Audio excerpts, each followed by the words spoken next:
Good evening. It's wonderful to be here with you tonight and to be able to share this time of fellowship together. I hope the evening finds you safe and well. I thought this evening we could read from the book of Ruth. I like the book of Ruth. I think it's a story of God's faithfulness to us, and that He is always working in the background, setting things up just in His time and His way. We just need to be trusting and have faith in Him. So Ruth is a fairly short book, but again we'll start and we'll see how far we get. We have my Bible here that my dad gave me, and it's the New International Version. So Ruth, of course, is Old Testament, First Testament, Exodus, Leviticus. So we're at Numbers, Deuteronomy, Joshua, Judges, Ruth. And I thought we could just read this little bit of introduction here. It says, the book is a story of Naomi's transformation from despair to happiness through the selfless, God-blessed acts of Ruth and Boaz. Naomi moves from emptiness to fullness, from destitution to security and hope. And I think that that is just an absolutely wonderful way of summing up this book. So, starting from chapter 1.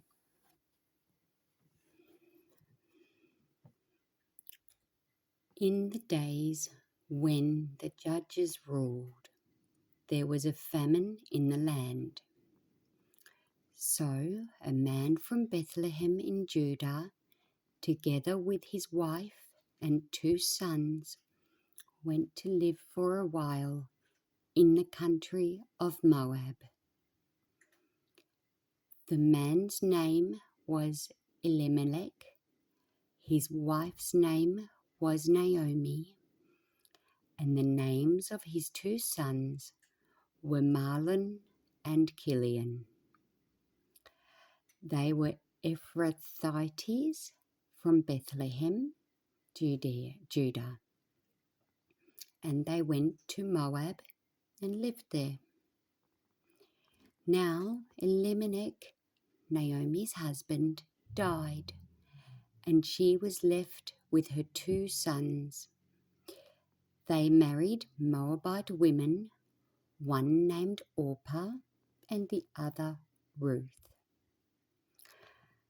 After they had lived there about 10 years, both Mahlon and Chilion also died, and Naomi was left without her 2 sons and her husband.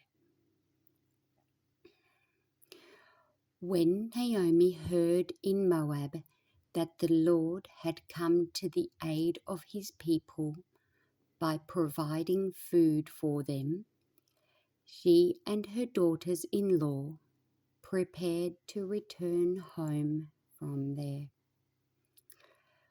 With her 2 daughters-in-law, she left the place where she had been living and set out on the road that would take them back to the land of Judah.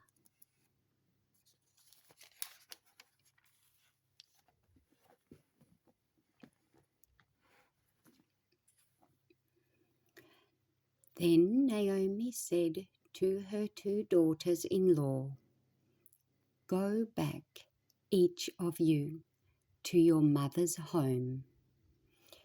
May the Lord show you kindness as you have shown kindness to your dead husbands and to me. May the Lord grant that each of you will find rest in the home of another husband." Then she kissed them goodbye and they wept aloud and said to her, "We will go back with you to your people." But Naomi said, "Return home, my daughters. Why would you come with me? Am I going to have more sons who could become your husbands? Return home, my daughters. I am too old to have another husband. Even if I thought there was still hope for me, even if I had a husband tonight and then gave birth to sons, would you wait until they grew up? Would you remain unmarried for them? No, my daughters. It is more bitter for me than for you, because the Lord's hand has turned against me." At this they wept aloud again. Then Orpah kissed her mother-in-law goodbye, but Ruth clung to her. "Look," said Naomi, "your sister-in-law is going back to her people and her gods. Go back with her." But Ruth replied, "Don't urge me to leave you or to turn back from you. Where you go, I will go, and where you stay, I will stay. Your people will be my people, and your God my God. Where you die, I will die, and there I will be buried. May the Lord deal with me, be it ever so severely, if even death separates you and me." When Naomi realized that Ruth was determined to go with her, she stopped urging her. So the 2 women went on until they came to Bethlehem. When they arrived in Bethlehem, the whole town was stirred because of them, and the women exclaimed, "Can this be Naomi?" "Don't call me Naomi," she told them. "Call me Mara, because the Almighty has made my life very bitter. I went away full, but the Lord has brought me back empty. Why call me Naomi? The Lord has afflicted me. The Almighty has brought misfortune on me." So Naomi returned from Moab, accompanied by Ruth the Moabite, her daughter-in-law, arriving in Bethlehem as the barley harvest was beginning. Now Naomi had a relative on her husband's side, a man of standing from the clan of Elimelech, whose name was Boaz. And Ruth the Moabite said to Naomi, "Let me go to the fields and pick up the leftover grain behind anyone in whose eyes I find favour." Naomi said to her, "Go ahead, my daughter." So she went out, entered a field, and began to glean behind the harvesters. As it turned out, she was working in a field belonging to Boaz, who was from the clan of Elimelech. Just then, Boaz arrived from Bethlehem and greeted the harvesters. "The Lord be with you." "The Lord bless you," they answered. Boaz asked the overseer of his harvesters, "Who does that young woman belong to?" The overseer replied, "She is the Moabite who came back from Moab with Naomi." She said, "Please let me glean and gather among the sheaves behind the harvesters." She came into the field and has remained there from morning till now, except for a short rest in the shelter. So Boaz said to Ruth, "My daughter, listen to me. Don't go and glean in another field, and don't go away from here. Stay here with the women who work for me. Watch the field where the men are harvesting, and follow along after the women. I have told the man not to lay a hand on you. And whenever you are thirsty, go and get a drink from the water jars the men have filled." At this, she bowed down with her face to the ground. She said to him, "Why have I found such favour in your eyes that you notice me, a foreigner?" Boaz replied, "I've been told all about what you have done for your mother-in-law since the death of your husband, how you left your father and mother and your homeland and came to live with a people you did not know before.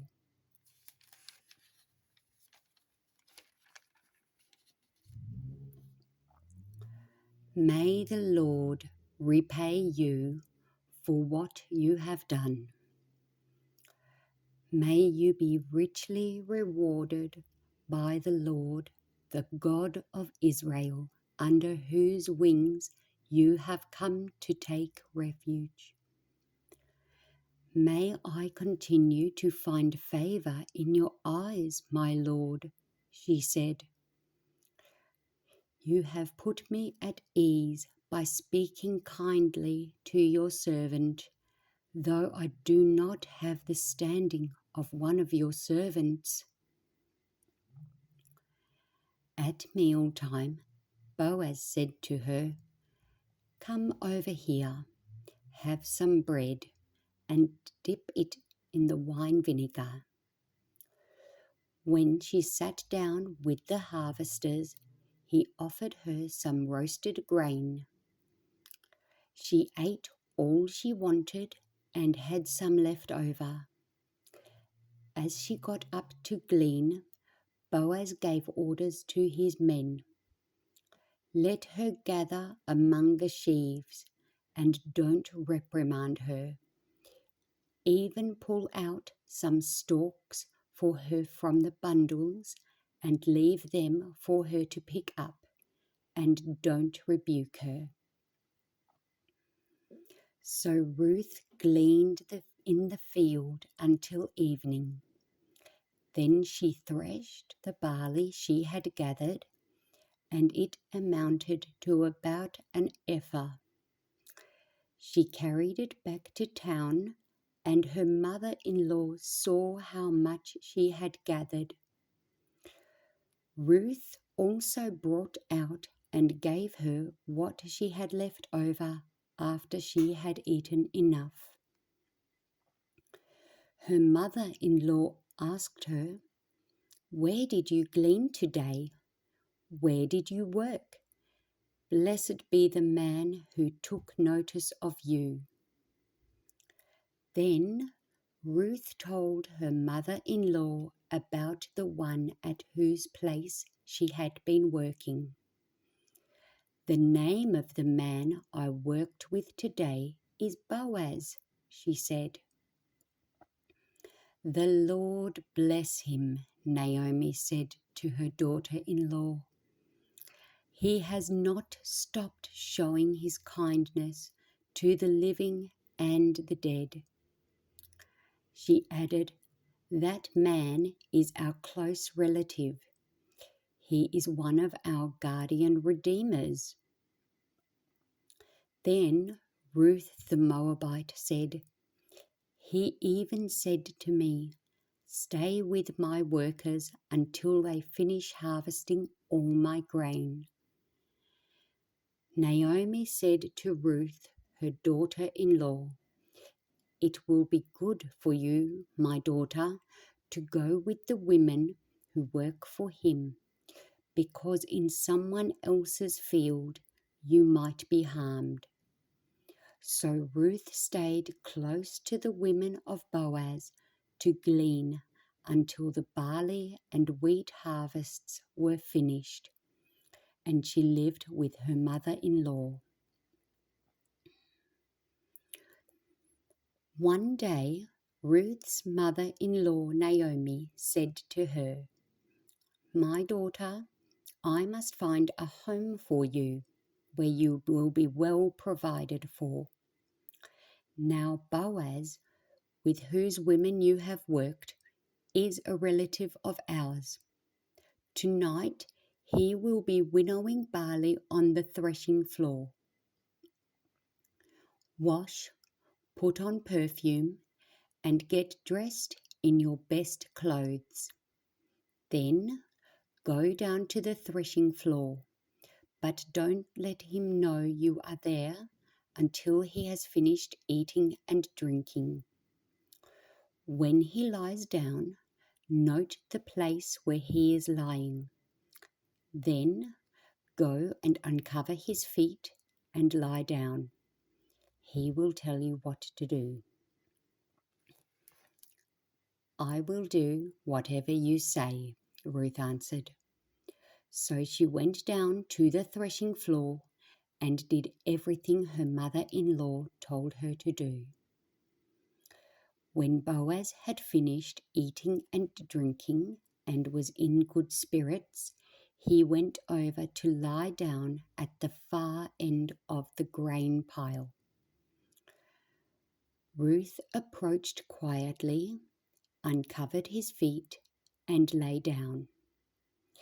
In the middle of the night, something startled the man, and he turned, and there was a woman lying at his feet. "Who are you?" he asked. "I am your servant Ruth," she said. "Spread the corner of your garment over me, since you are a guardian redeemer of our family."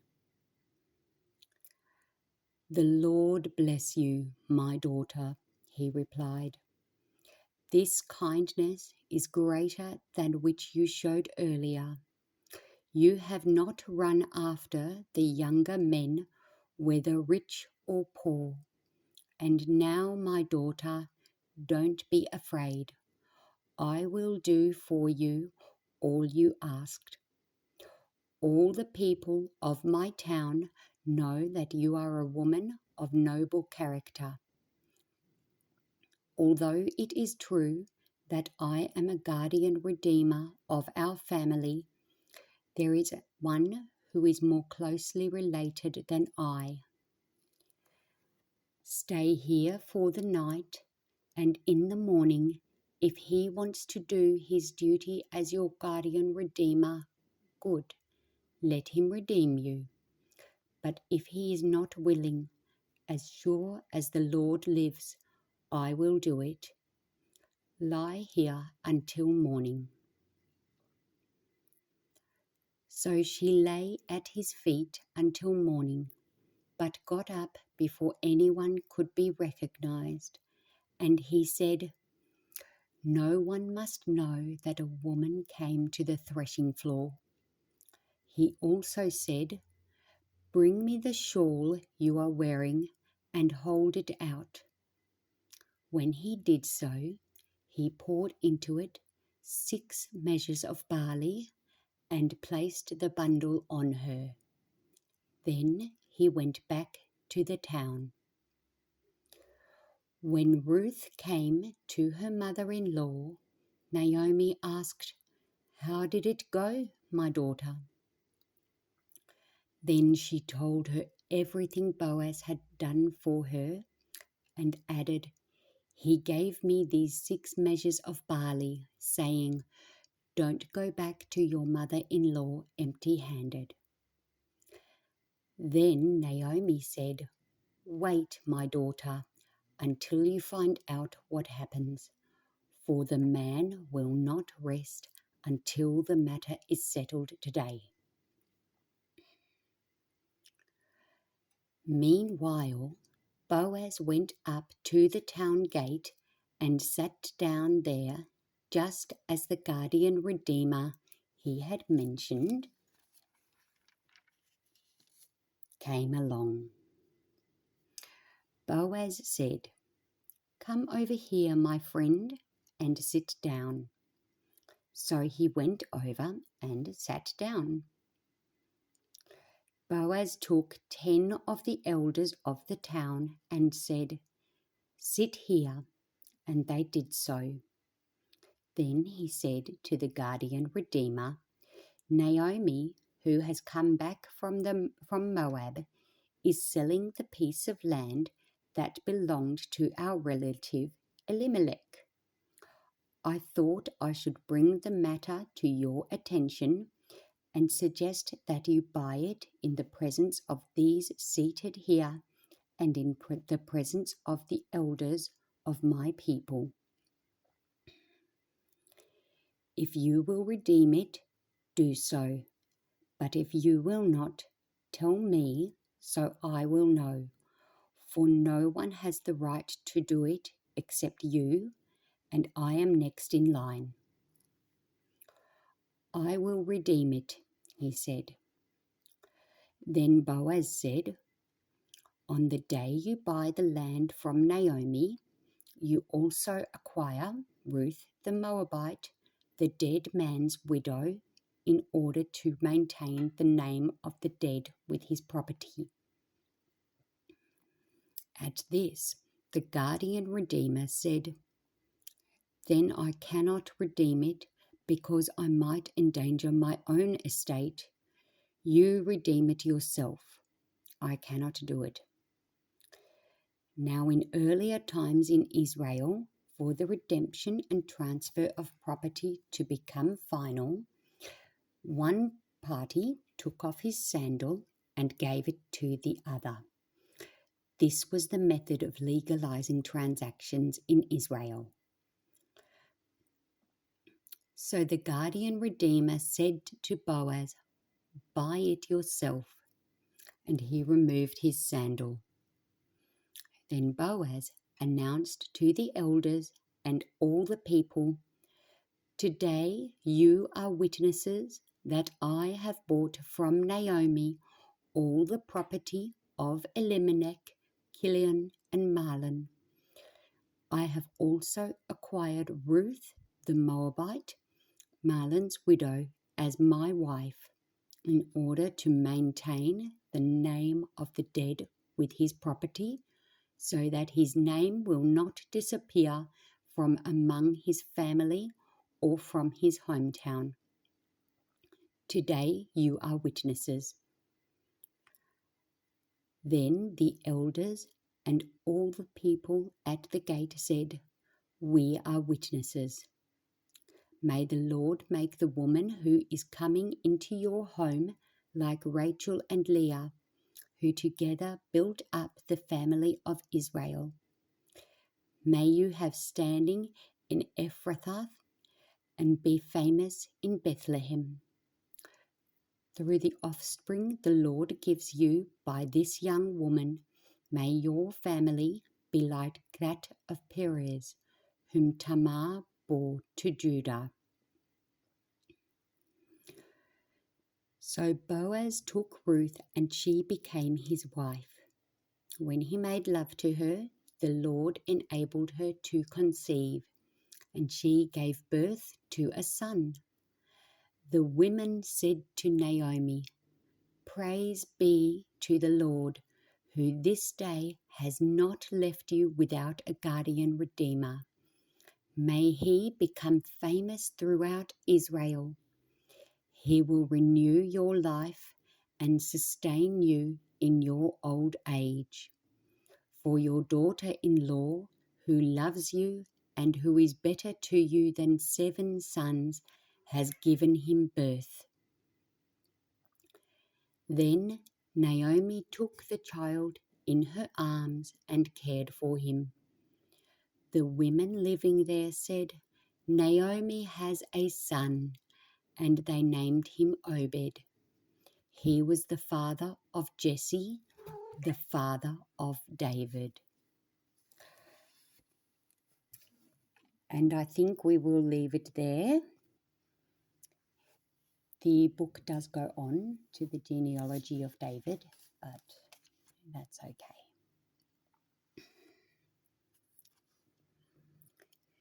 Heavenly Father,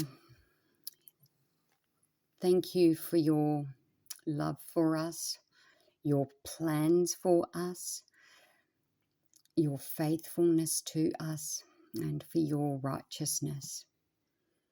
Thank you that you have got plans for us and that you will bring your plans to fruition and in your time, and in order to bring glory to you.